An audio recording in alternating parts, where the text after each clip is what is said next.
Operation devil হান্টে সারা দেশে গ্রেপ্তার ৭,৩১০। যৌথ বাহিনী পরিচালিত অভিযান অপারেশন ডেভিল হান্টে গত ২৪ ঘন্টায় আরও ৪৬১ জন গ্রেপ্তার হয়েছেন। এ নিয়ে গত ৮ ফেব্রুয়ারি রাত থেকে শুরু করে আজ শুক্রবার বিকাল পর্যন্ত এ নিয়ে মোট ৭,৩১০ জনকে গ্রেপ্তার করা হলো।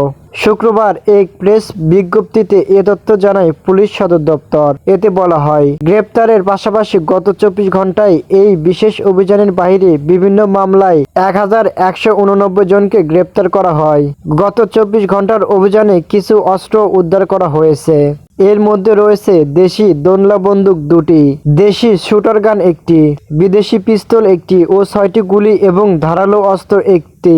প্রসঙ্গত, গত ৭ ফেব্রুয়ারি গাজীপুরে সাবেক মন্ত্রী আকম মোজাম্মেল হকের বাড়িতে শিক্ষার্থীদের ওপর হামলার ঘটনা ঘটে।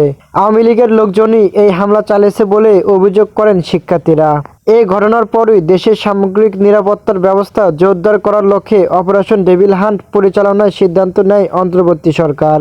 এরই ধারাবাহিকতায় ৮ ফেব্রুয়ারি থেকে এই অভিযান শুরু হয়। বৈষম্য বিরোধী ছাত্র আন্দোলনের নেতারা বলছেন, শিক্ষার্থীরা ওই রাতে মোজাম্মেল হকের বাড়িতে ডাকাতির খবর পেয়ে তা প্রতিহত করতে সেখানে গিয়েছিল। তখন তাদের ওপর হামলা করা হয়। এ ঘটনায় আহত একজন চিকিৎসাধীন অবস্থায় মারা গেছেন।